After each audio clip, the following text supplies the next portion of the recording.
So question number 2 reads, a variable is a characteristic or attribute of an individual organization that can measure or observe and varies among individuals or organizations studied.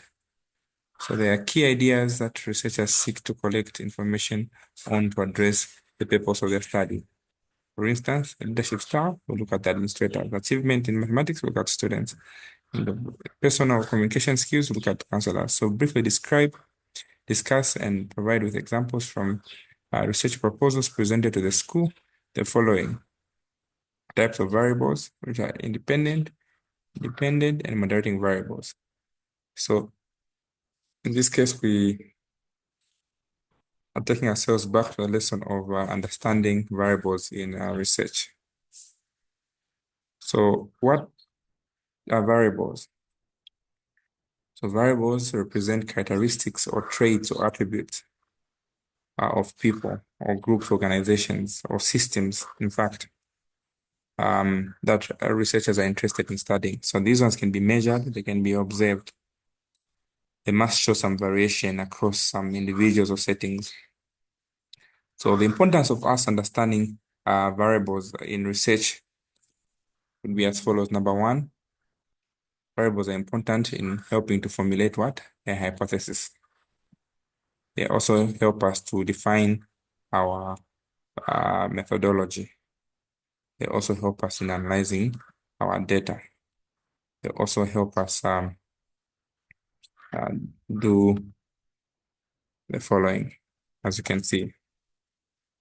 So these variables, you need to understand how to identify them from a research problem.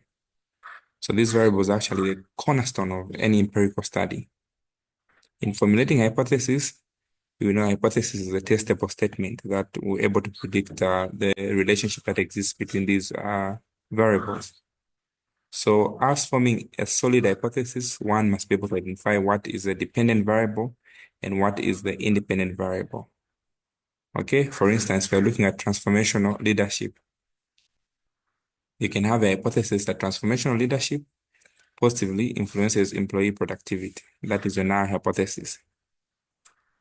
All right, so in this case, transformational leadership can be your independent variable, and your dependent variable will be the employee productivity, which is the output. So without clearly defining these variables, your hypothesis can be vague. So you need to be trained on how to identify or formulate a hypothesis from a topic.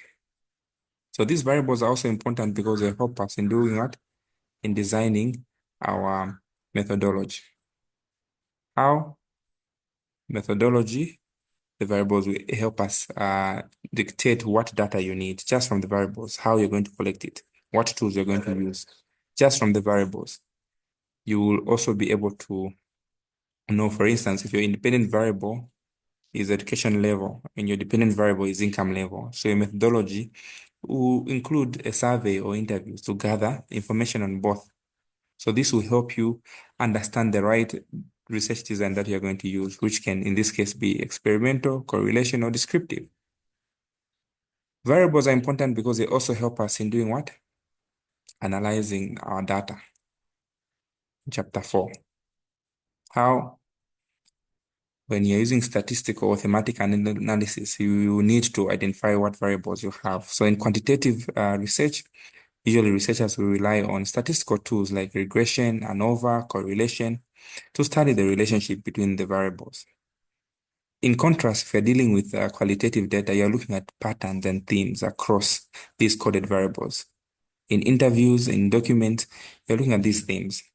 So in both cases, variables are important because they will be able to help you account for the moderators, the confounding variables, and also help you lead to what are called, avoid you having erroneous conclusions.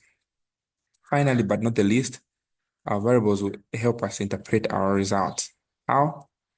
You know, variables help us think outside the box. They help you link your findings back to your research questions. So we have a chapter, which is chapter 5, discussion of findings. So after we do analysis, we can now link back to your research questions, variable that we're looking at in objective 1, variable in objective 2. So if your results show that a certain independent variable significantly affects the dependent variable, then you are going to support your hypothesis. For instance, you're talking about um, access to mobile banking, which leads to financial inclusion. In this case, access to financial banking will be an independent variable. Financial inclusion will be the independent variable.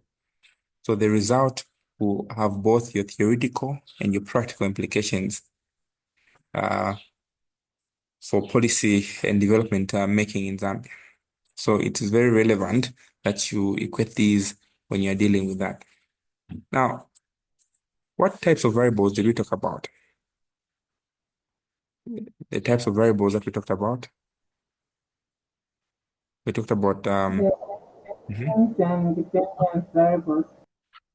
Yes, so we talked about the independent variables, dependent variables, and moderating variables, right? Yes, we talked about these different variables. Independent variables, dependent variables, okay? So I've been talking about these things over and over, that they stick into your mind.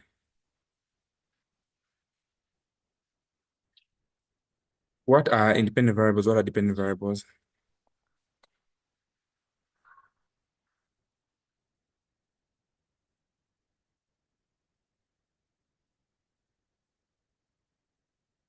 Okay, we'll mainly concentrate on um, three, but we have a number of variables that we can look at, like as much as 10. All right. So we have what we call independent variables. We have what we call dependent variables. We also have what we call control variables. We also have what we call mediating variables. So independent variable is a variable that you seek to manipulate. Your dependent variable is the result or outcome.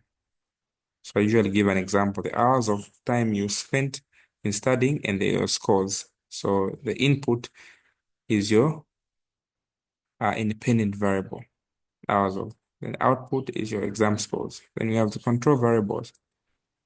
Okay, control variables are variables that you've kept constant during your research that will prevent them from affecting your outcome. For instance, the same classroom environment.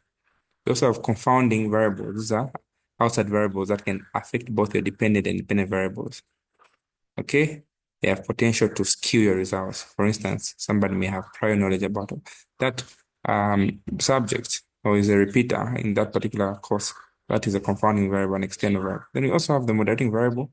It's a variable that will affect the strength or direction between the two moderating variable. And we also have a mediating variable and the extraneous variable. So these are the variables. There can be 10, but just for the exercise that we're doing, just to understand briefly. So a moderating variable is a moderator. For instance, age can be a moderating variable between the relationship between physical activity and health. Mediating variable is a variable that will explain the process or mechanism through which the independent variable affects the dependent variable. For instance, stress level may mediate in the effect of workload on productivity. An extraneous variable is simply any other variable than the independent variable that would affect your dependent variable if it is not controlled. It can threaten the validity of the results. For instance, weather conditions, economic situation, hunger, these are extraneous variables. Okay, so we were asked that based on the topic that you had submitted at your school, you identify the independent, your dependent, and moderating variable. These are the marks allocated there. So at least you have an idea of what you need to put in. Okay, so I gave an example. If you're dealing with what? So I said independent variable is the input. If you're looking at the leadership styles on employee productivity in Zambia in the banking sector, the independent variable is your leadership style, which can either be transformational, transactional. Why? Because the researcher wants to examine how, okay, so I'll just give an example. of something that is very easy and logical, but get to understand your research topics. So the independent variable is one that you manipulate. It's the cause or influence. It must be an input, a stimulus. So if you're looking at the independent variable in this topic, impact of leadership on employee productivity, leadership style is your input, your independent variable. Why? Because the researcher wants to examine how the different type of leadership styles, which could be transactional, transformational, will affect productivity. And productivity, therefore, would be our dependent variable. Okay, are we following? So the 8 marks don't come easily. You need to explain why. So the same topic, if we're going to now identify the outcome, we're going to look at the topic impact of leadership styles on employee productivity. So our outcome here is employee productivity. Why? Because the researcher expects the outcome, which is productivity, to be influenced by the types of leadership. So this independent variable is important because you want to look at the effectiveness. Could even have another topic there if you want, but ultimately you need to look at the causal relationships. All right, so I think I've exhausted on these key points here. Question number 2. Question number 3, you'll be given a statement of the problem. So statement of the problem, the Education Act gives power to the Education Board to adopt a code of conduct for learners in a particular school. So as I'm reading here, what the examiner wants you to establish, so pay attention, is kindly formulate a topic from what I'll read. Kindly come up with general objective, specific objectives, general research questions and specific questions, 10 marks. All right. So you need to highlight the key issues. Your topics may be totally different, but you need to understand the concept from which the examiner wants you to um,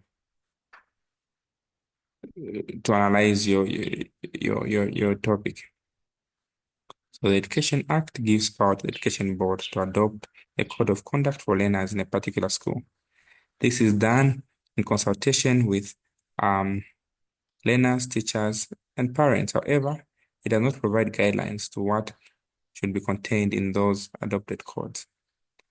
The result of this autonomy gives rise to the lack of standardization in the way the rules are formulated, as well as their corresponding modes of punishment. Furthermore, the Education Act of 2011 does not provide procedural guidelines as to how the schools should conduct disciplinary hearing, as well as provide final verdict resulting in either punishment or acquittal. Although boards have been mandated to formulate school codes of conduct in consultation with learners, teachers, and parents, this is not the case in practice. What pertains on the ground is that school management teams formulate these school rules and then circulate them to the concerned parties that are learners and parents. In most cases, schools have continued to use rules or codes that were formulated long ago without making adjustments or updates. This is evident in the lack of updating the documents. In practice, schools have codes of conduct for learners. These codes of conduct have been written in such a way that they do not expressly describe the types of offenses as well as the corresponding codes of punishment in these codes. While the code of conduct for learners is available and utilized for the intended purposes, there is no provision or guideline for the teacher. This not only makes it difficult for the teacher or administrator to discipline, but also leaves them to act according to their discretion. This is also the case with school admin teams. This deficiency highlights the lack of supervisory organs within the Ministry of Education. Specifically, to look at disciplinary codes and corresponding procedures as earlier indicated, this has been created by the lack of standardization of school codes of conduct regarding the interpretation of codes The practice has been documents have been prepared, circulated to learners and parents as attachments to the acceptance letters. There's no indication of any form or discussion around the meaning interpretation of the rules contained therein. By implication, on the other hand, this means that the parents and the learner arrive at their own interpretation, or on the other hand, the educators and the administrators have their own interpretation in mind. The lack of discussion and agreement results in varying interpretations and application of school rules corresponding punishment by teachers and administrators concerned. Therefore, it is imperative that the school conduct briefing session where agreements, explanations, and meanings and implications of school rules are discussed by the concerned parties. This would help in arriving at standard interpretation for all, and by extension, avoiding any misinterpretation. For the purpose of this study, the purpose of the study is to investigate the perspective of school management, capabilities in formulation, interpretation, application of school rules in selected schools in Lusaka district. From the forerunning statement of the problem, let's formulate a topic. Let's also formulate what? Objectives and research questions. We can start. I have done the reading for you. So let us participate. Let us come up with a topic. Let's come up with general objectives and specific objectives. Let's try. I hope the reading was very clear. Annie, I need to look at the reading again. okay. Although it may not fill the whole, go back to the reading. And what is it? Can you just send the money and let me send it? Or I need to be there to see that?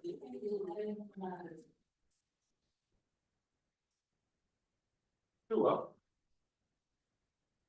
Yes, ask him to then I will send it. I think Anyone to try?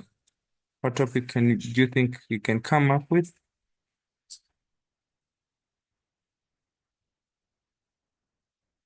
So, like I said, the topic may not be really the same for all of you, but the context.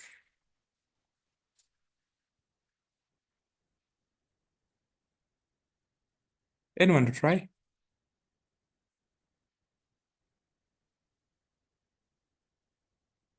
Okay. In the interest of time, you can discuss any of these 5 topics and see which one you think is more relevant. Okay.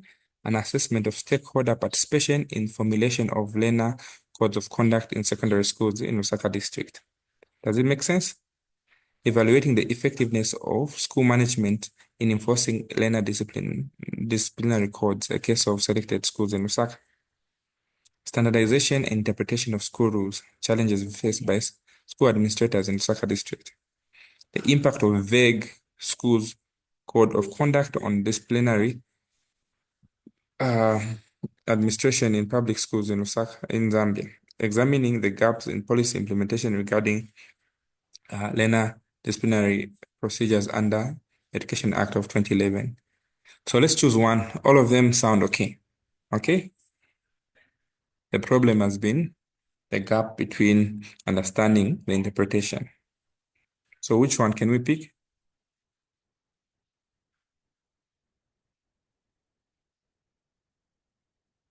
I think number 3 is making sense to me. Okay. Number 3. All right. So we're going to pick number 3. Yeah, interpretation. Okay.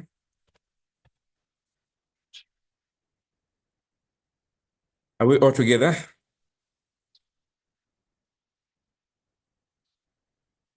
Can we agree? We go for number 3. Yes.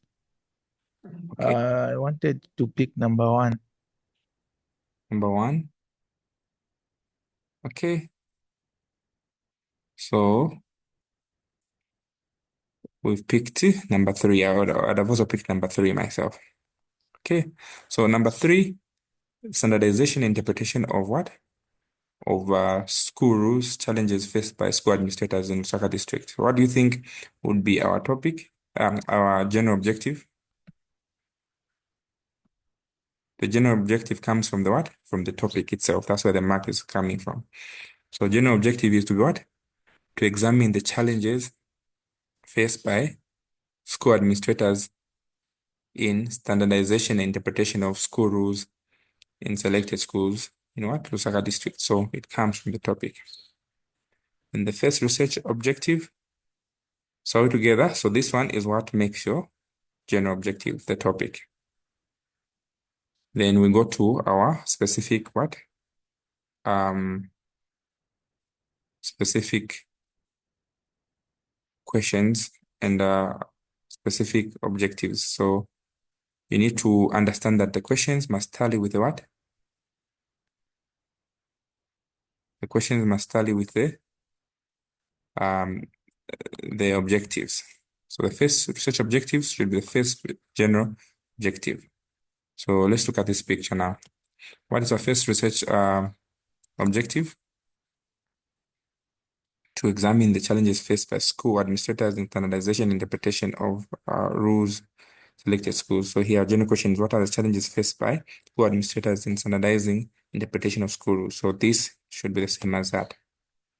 Number two, specific objectives also must be telling to assess the extent to which school rules are standardized across, and here what extent are school rules standardized across selected schools and such. Number two, investigate the process involved in formulation and dissemination of school rules. Okay, what processes are followed in the formulation of. Okay, number three, to explore. So your research objectives and questions must range between 3 to 5. All right, together. So we've answered the question regarding what? Coming up with our topic, also the objectives and for research questions. So this is how they move. That's how you get your marks. So please also checklist. Your submission date has been extended for the proposals. So make sure you checklist and that is moving in that. Is that okay?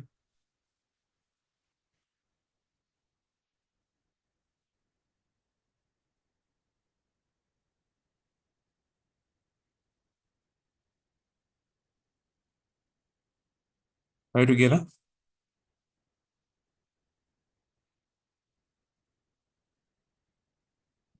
Are we following?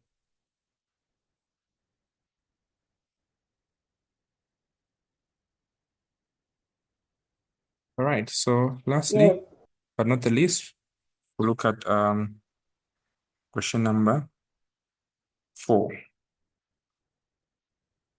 Question number 4. There are a variety of methods of data collection in qualitative research, including observations, textual or visual analysis,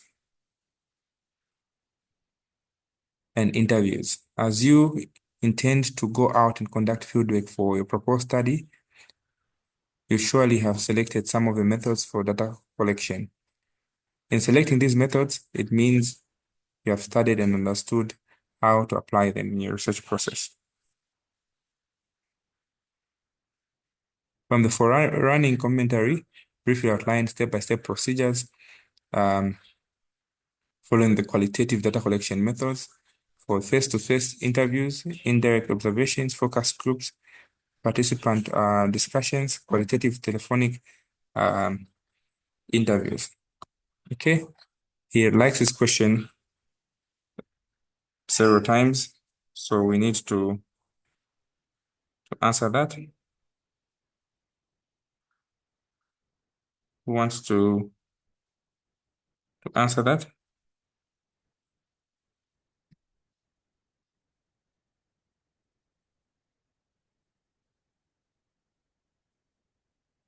What are some of the steps that are involved?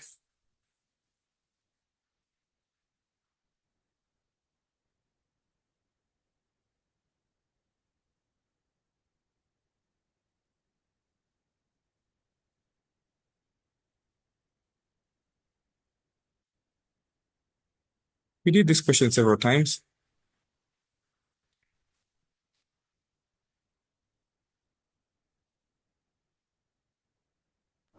Sorry, Mr. Collins, I missed this one.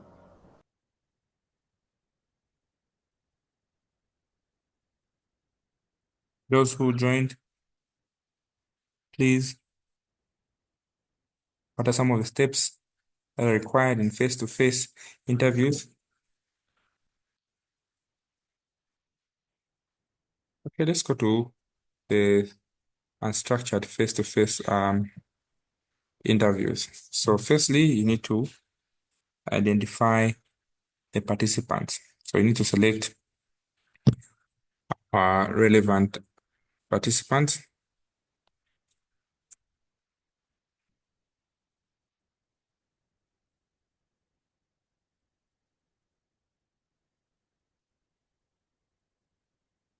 Okay. So the first step when you're dealing with the unstructured face-to-face, you need to identify the participants. You need to carefully select these individuals who have some rich experiences on the related topic. So this selection is usually purposive. So it means the participants will be chosen based on a certain criteria to meet our objectives. Secondly, you need to seek consent. So before the interviewer can explain the purpose of the study, how the information will be used, you need to assure them of confidentiality. It can either be written or verbal. You need to consent and show the participants so that they're willing to agree to participate, and they should know they are right. And they should also be assured that they can withdraw at any time when they feel uncomfortable. Okay. Then thirdly, you need to do what? Build rapport. Build rapport means you need to spend time creating a relaxed and comfortable atmosphere. Okay, this can only be achieved by what? Having a casual conversation with them before getting into formal conversation. Are we together? So create rapport. Rapport is some kind of familiarity. Are we together? Yes. Okay. Then we go to third step, you need to initiate a conversation. So you begin with general open-ended questions to ease the discussion. So these questions must not be rigid. You need to allow them to freely express their thoughts. Okay? You need to allow them to freely express their thoughts. So it's very important. You also need to allow for flexibility in these unstructured interview. Unstructured interview, they don't have, they're unstructured in that nature. So allow for flexibility. Since the interview is unstructured, you need to allow a discussion flow naturally. Let the participant lead while the interviewer will listen actively, and also probe deeper into interesting areas that will emerge simultaneously. You need to record the responses. Number 6, with the participant's permission. So record using an audio recorder and ensure that all the details are accurately captured. Alternatively, you can also take notes. Coding will allow you to focus on the conversation rather than you writing every time. So sometimes it's important. Number 7, close the session. So you need to signal the end of the interview respectively by thanking the participant for their time, their contribution. Also give them an opportunity to add anything. If you have forgotten where there's emphasis, then you will transcribe and analyze. So to transcribe the audio, the partism, what has been recorded. So transcripts will be analyzed using thematic or content analysis to identify the patterns and also the meanings. All right. So that is what steps we consider when you're dealing with what? Unstructured interviews. So this is how we move. Then we go to, secondly, the steps involved in indirect observations. So what are some of steps in indirect observations? 5 marks. So number 1, we define the objectives. I already explained what indirect observations are.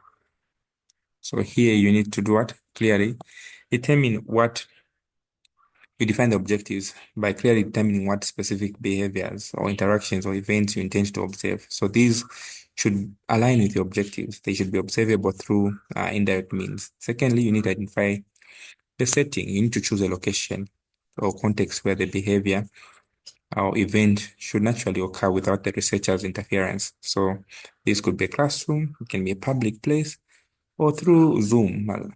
or video recordings. So you need to develop, number three, a checklist or framework. So you need to create a guided, structured guide observation tool that will outline what you're looking for. So this may include categories like body language, interaction patterns, or the environment cues. Then number four, you need to conduct observation discreetly. So you need to observe the participants without directly interacting with them. This is an indirect observation, by the way. So here data might come from reviewing the video footage or analyzing the documents or reports, and also ensuring that the presence of the observer doesn't influence behavior. Must be contrived. Number three, you need to take detailed notes. So you need to document everything that you've observed in a systematic and an objective manner. And here it may include you taking note of specific actions, time, environment conditions, interactions. Then number six, you need to interpret observation. So you analyze the data, you uncover the patterns, contextual meetings, the implications that would be relevant to your research.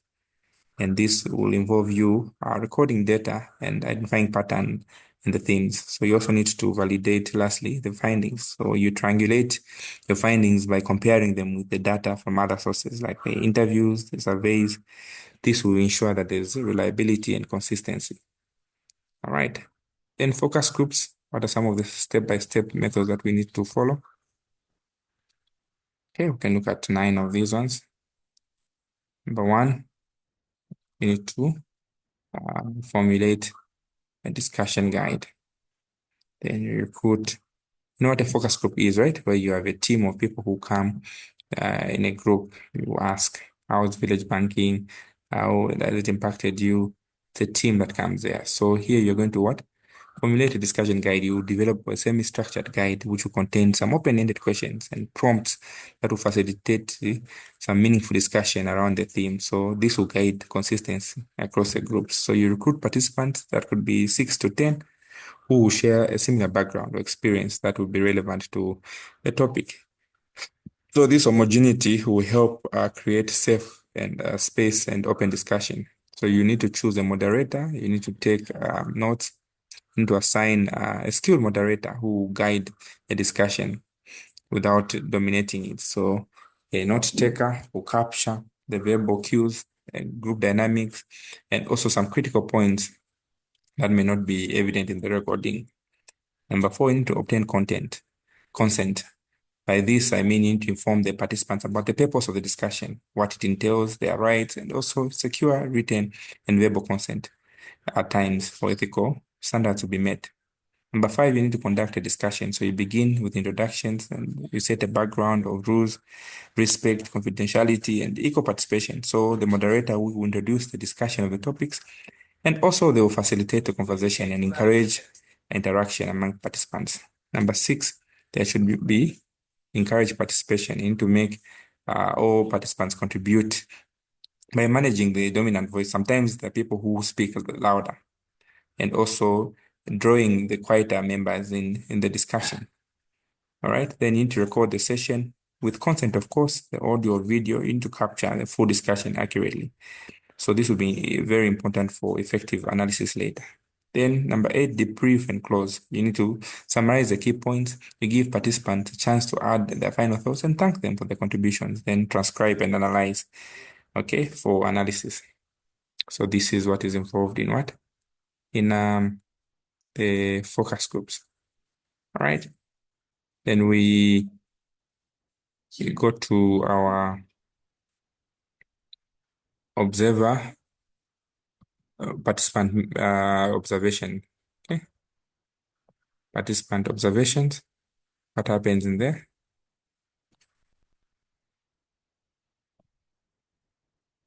Okay, what happens in there? You become part of the what? Of the discussion. So under participant, you gain access to the setting. You begin by identifying and negotiating entry into the environment. It may involve you actually obtaining formal permission from the people called gatekeepers, which are community leaders or the headmen. Okay, you ensure that there's ethical clearance. You need to immerse yourself in the setting. You're part of the thing. Okay. So in this case, you need to adopt a role. You need to decide what level of participation you're going to be. Either it will be complete participation where you're fully involved, or a participant as well as an observer. Okay. Here the researcher is known actively. Then you can be observer as participant, where primarily you are an observer but with limited interactions. So you need to choose a role depending on what your fit is. All right. Then thirdly, you need to build relationships. By building relationships, you need to invest time in rapport. Okay. So you need to establish a trust from the members. This will involve you engaging with them on a daily basis. All right. So that is what is involved there. Are we together? So you need to also observe and interact. You need to engage yourself in the activities simultaneously by observing the behaviors and interactions, the verbal and non-verbal communication, and cultural symbols. You need to pay attention to everything. Number 5, you need to record the observations.